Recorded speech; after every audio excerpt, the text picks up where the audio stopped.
A child disappears. No witnesses, no warning. Just silence where laughter had been moments before. In the suburbs of Tokyo during the late 1980s, that silence returned again and again. Four young girls, taken one by one. Behind their vanishings stood a man whose obsessions blurred reality and fantasy, leaving only destruction in his wake. This is the descent of Tsutomu Miyazaki, the man history remembers as the Otaku Killer.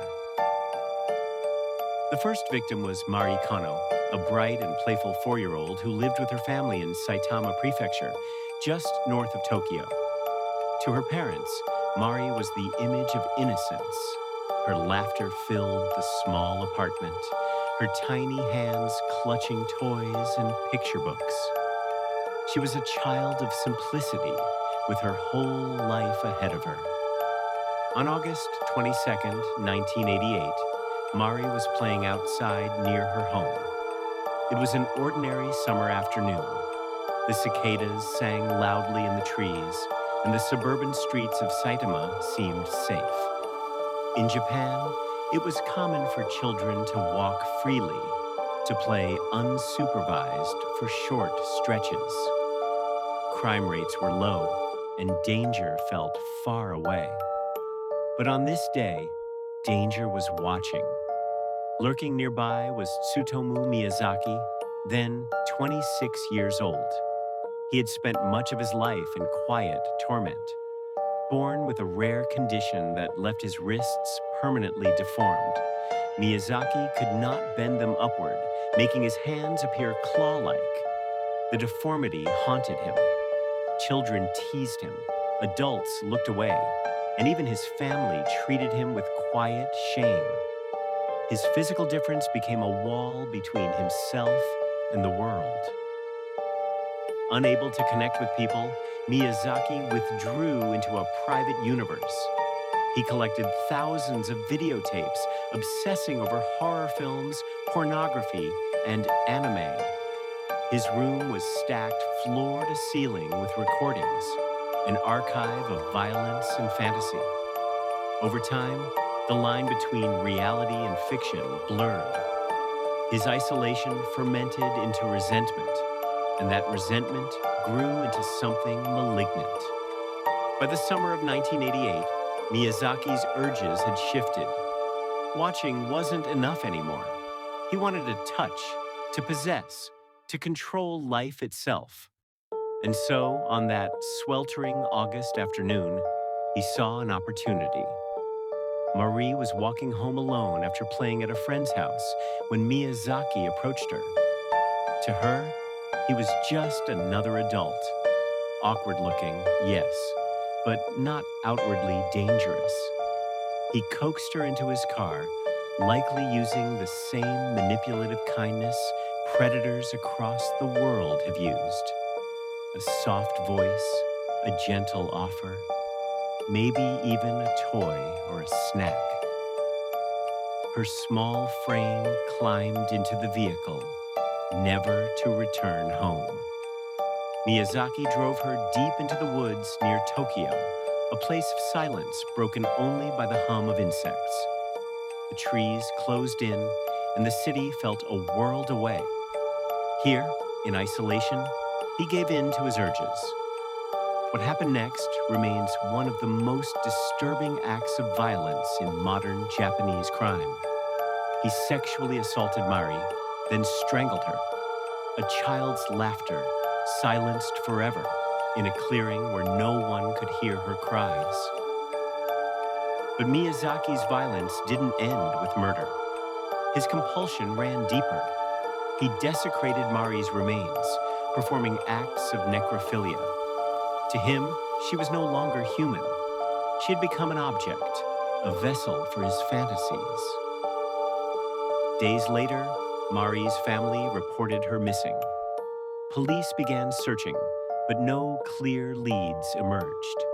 In Japan at the time, child abductions were rare, and the possibility of a predator roaming suburban streets felt unthinkable. Miyazaki, meanwhile, did something even more grotesque. He kept Mari's body for several days, photographing it, indulging in his obsessions, before eventually leaving her remains in the hills of Saitama. Animals began to scatter the bones, making recovery difficult. And then, as if driven by a twisted need to prolong the family's suffering, Miyazaki went further. He mailed Mari's mother several of her daughter's bones, ashes of what he had burned. Alongside them, he sent teeth and a chilling postcard with the words, "Marie, cremated, bones, investigate, prove." It was not enough for him to kill. He needed to taunt, to inflict psychological torment. The Kano family was shattered. Their beloved daughter had been taken, her remains reduced to fragments, her memory desecrated by the cruelty of her killer. For Mari's mother, the arrival of that package was beyond comprehension. Holding pieces of her own child, mailed like a twisted trophy. The case horrified the public. Newspapers carried the story, and whispers spread that Japan had birthed a monster. Still, police struggled. There was no clear suspect, and the randomness of the abduction left investigators blind.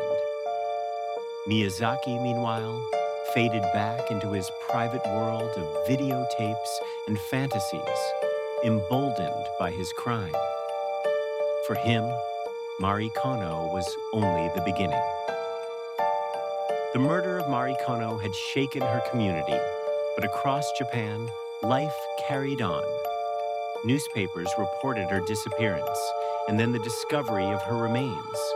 But there was no clear suspect.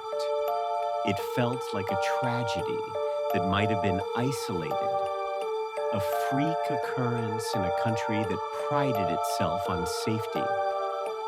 But Tsutomu Miyazaki was not finished. The first murder had not satisfied him. It had awakened something in him, a compulsion too powerful to control. His crimes were not the product of rage or sudden impulse. They were methodical, ritualistic. For him, killing was not an ending. It was the beginning of a cycle. In the months after Mari's death, Miyazaki grew bolder. He rewatched his videotapes obsessively, lingered on the photographs he had taken of Mari's remains, and relived the crime in his imagination. Yet fantasy was never enough. The hunger gnawed at him, whispering that he needed another victim. And in October of 1988, just 2 months later, he found one. On October 3rd, 1988, 7-year-old Masami Yoshizawa left her home in Hano, Saitama Prefecture, to walk to a friend's house. Like Mari, she lived in a suburban area where parents still trusted their children to move about freely. Japan's reputation for safety was a comfort.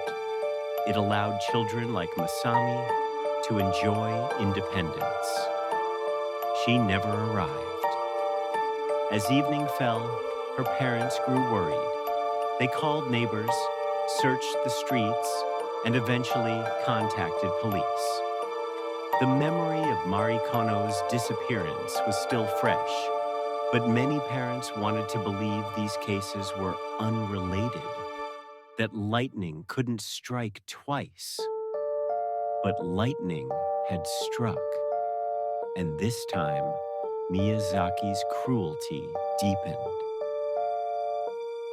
Masami's small figure was easy prey for Miyazaki. His method was eerily similar to before. He lured her into his car, promising something innocent, perhaps a ride or a toy. His appearance was awkward but disarming. He was not a hulking monster, but a frail man with a nervous demeanor. Children did not sense the evil beneath his quiet face. He drove her into the wooded hills of Saitama, just as he had with Mari.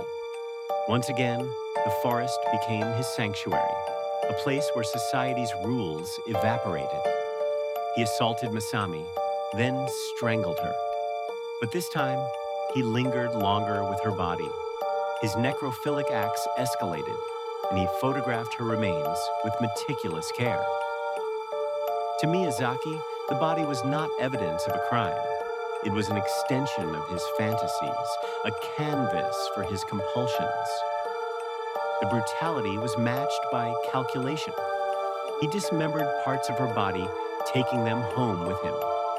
In his apartment, surrounded by mountains of videotapes, he treated human remains as trophies. What distinguished Miyazaki from many killers was his need to communicate with the families. Murder alone wasn't enough. He craved control over the aftermath.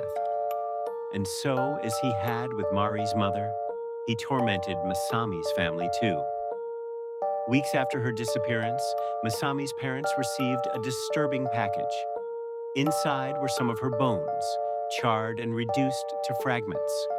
Alongside them, a postcard scrawled with cruel words. The message was cold, robotic, lacking empathy. It was not an apology. It was not even a boast. It was the flat declaration of a man who saw children as objects. The family, already drowning in grief, was crushed beneath this final act of sadism. They clutched the remains of their daughter, knowing they were all that was left of her. Their little girl had been reduced to ash and fragments, returned in the most grotesque way possible. By this point, investigators began to suspect a pattern. Two young girls, both from Saitama, both abducted and killed within weeks of each other. Both families tormented with packages of bones. It was too precise to be coincidence. But in 1988, forensic science was limited. DNA analysis was in its infancy. Surveillance cameras were rare in suburban Japan. Police were left with fragments, both literal and figurative. They could not trace the packages. They could not identify the killer. Instead, they advised parents to be cautious, schools to warn children, neighborhoods to watch. But advice could not stop a predator like Miyazaki. He was already seeking his next victim. By early 1989, the Saitama region lived under a shadow. Two little girls were gone. First Mari Kano, then Masami Yoshizawa. Their remains had been mailed back to their families like cruel trophies. Police patrols increased, parents kept their children closer, and the press speculated endlessly. Yet still, the killer walked free. He blended back into the city crowds, into the alleys of Tokyo and the suburbs of Saitama, unnoticed. His deformities and awkwardness marked him as strange, but not monstrous. Nobody saw the predator standing quietly among them. Inside his small apartment, surrounded by thousands of videotapes, Tsutomu Miyazaki replayed his fantasies. He studied horror films frame by frame, lingered on scenes of suffering, and relived his crimes through photographs of Mari and Masami. But even as he obsessed over the past, he knew he needed more. In his mind, killing had become a cycle. The tension built slowly, unbearable, until it demanded release. He could not stop it. He did not want to stop it. And so, in December of 1988, only 2 months after Masami's death, he began hunting again. On the evening of December 12th, 1988, 7-year-old Erika Namba was walking home from a friend's house. The streets were dark, the air sharp with winter cold. Erica was bundled in a small jacket, her footsteps quick on the pavement. She did not notice the car slowing as it approached.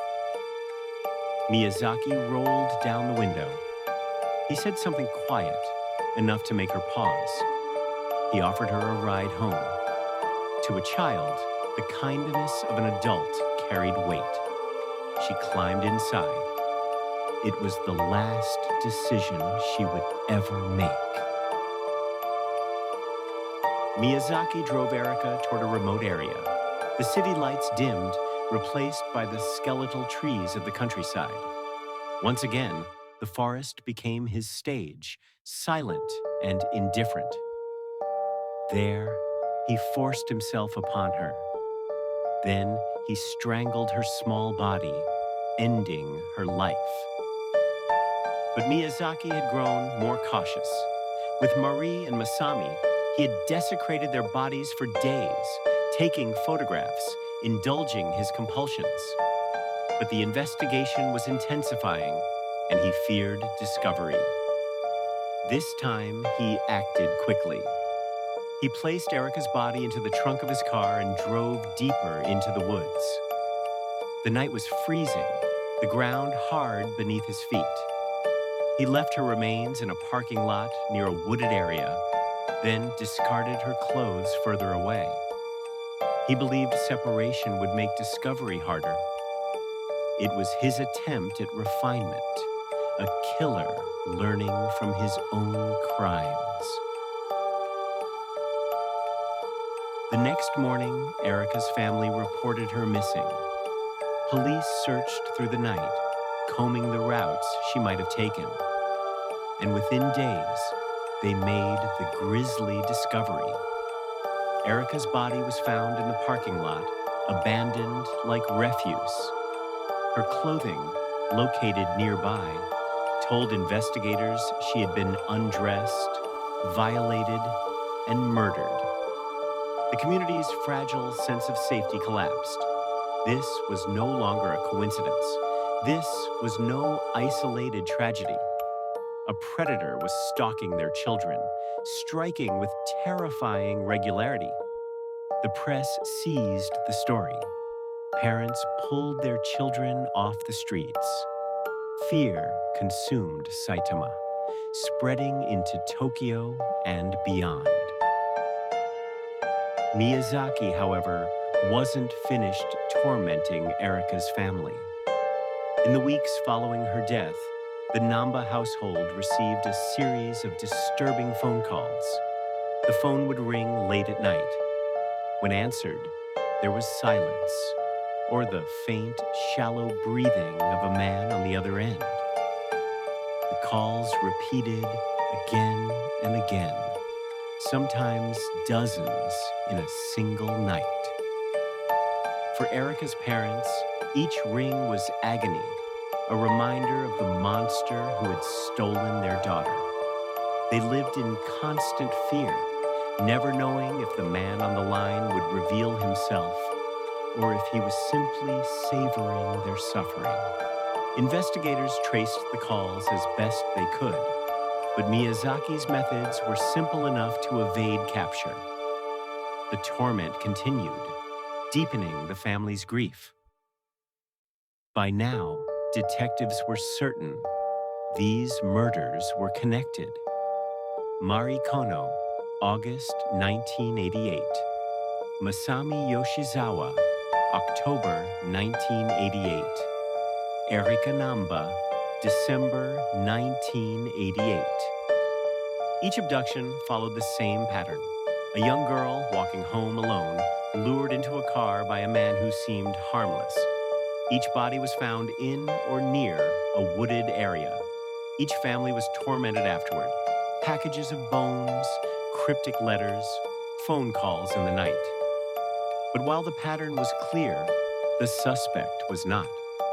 Police had no description, no vehicle identified, no fingerprints.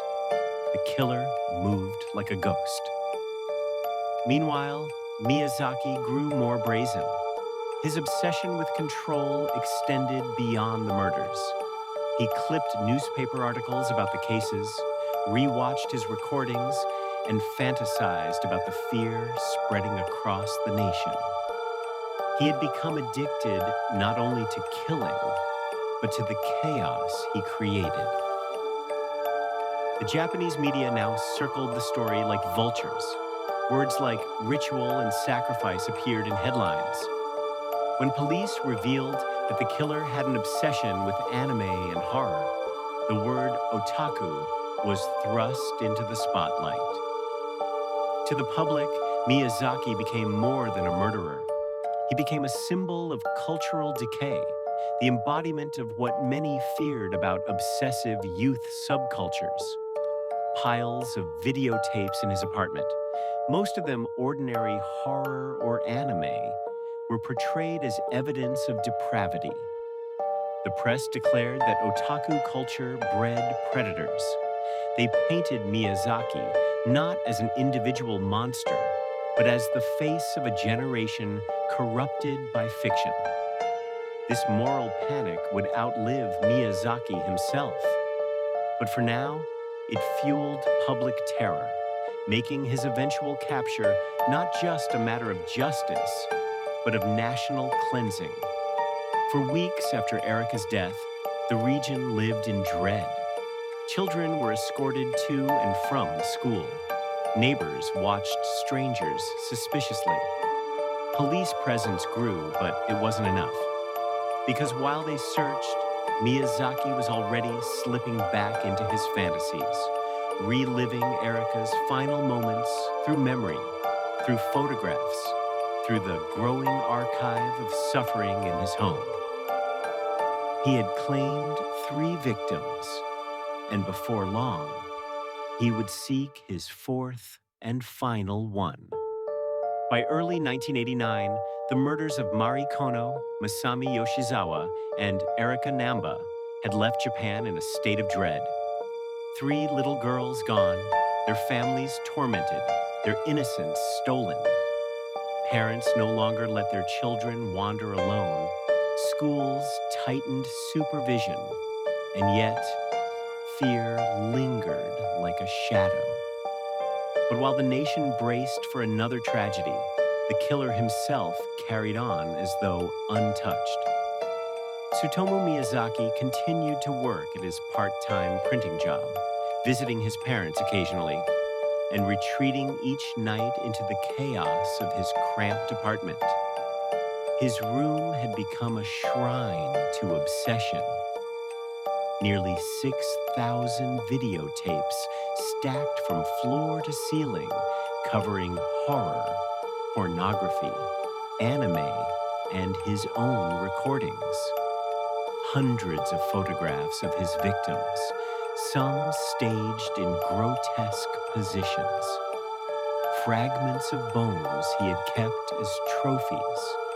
It was a private museum of depravity. And for months, Miyazaki replayed his crimes through these artifacts, deepening his need for control.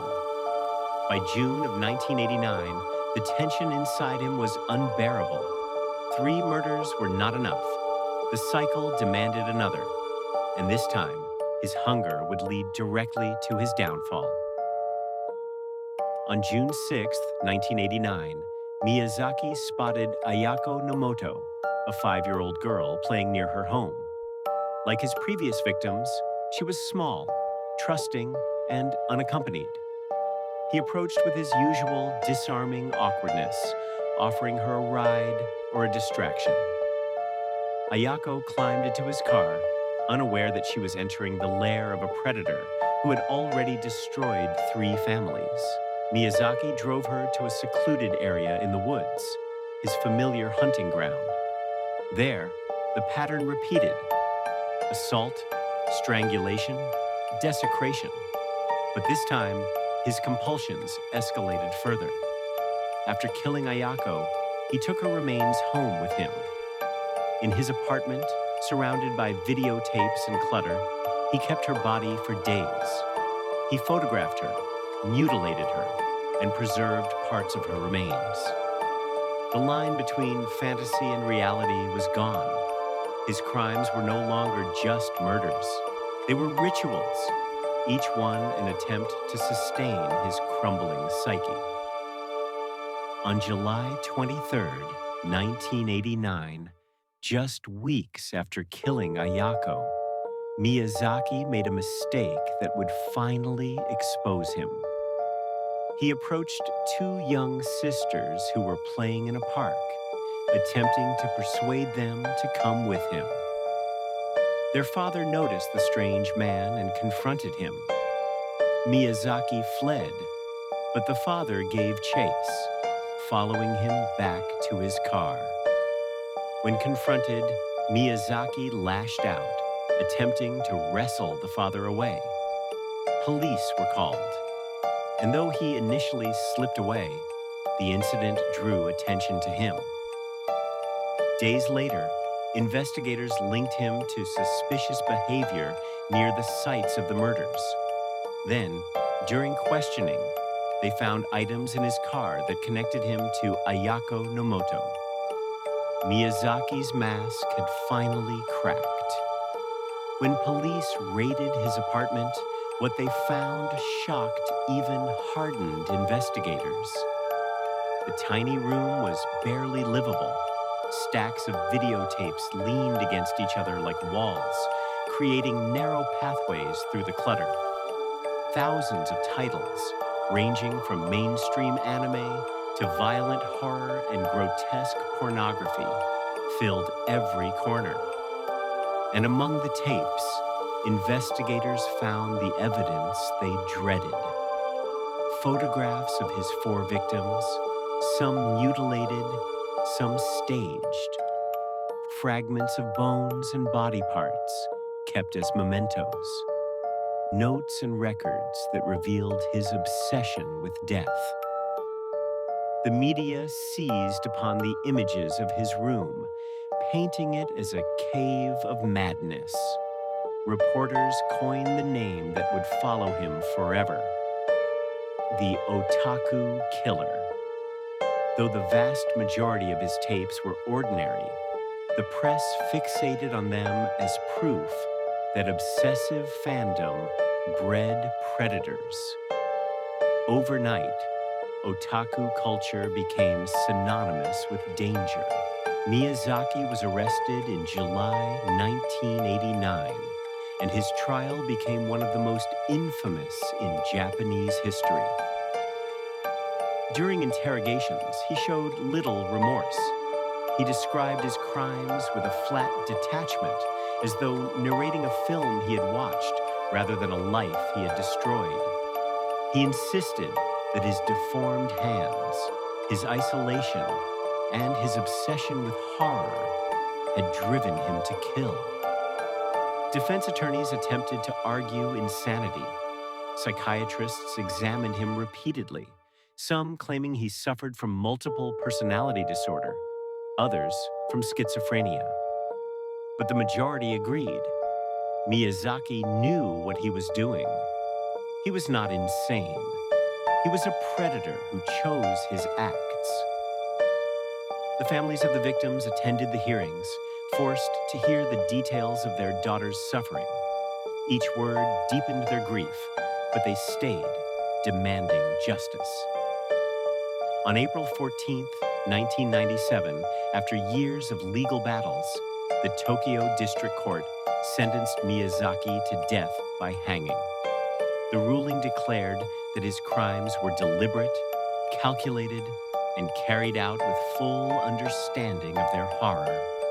Miyazaki showed no reaction. For over a decade, Miyazaki sat in prison awaiting his execution. During that time, he became a symbol of fear in Japan, a figure studied by criminologists and despised by the public. His case fueled ongoing debates about otaku culture, mental illness, and the death penalty. Was he a product of isolation and obsession? Or was he simply evil, exploiting culture as a cover for his desires? Miyazaki himself seemed indifferent. He drew bizarre cartoons, gave detached interviews, and never expressed genuine remorse. He remained the same awkward, withdrawn man he had been in life, though now stripped of the freedom to hunt. On June 17, 2008, nearly 19 years after his arrest, Tsutomu Miyazaki was executed by hanging at the Tokyo detention house. News of his death spread quickly across Japan. Some felt relief, others anger that justice had taken so long.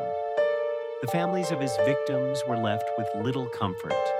No punishment could undo the loss of their children or erase the torment Miyazaki had inflicted through his letters, calls, and grotesque trophies. But for Japan, his death closed a chapter. The Otaku Killer was gone. Miyazaki was not a monster born from cartoons or horror movies or comics. He was a predator shaped by isolation, resentment, and compulsion.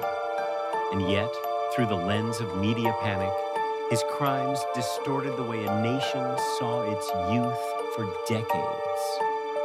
In the end, his story is not just about the murders of 4 little girls.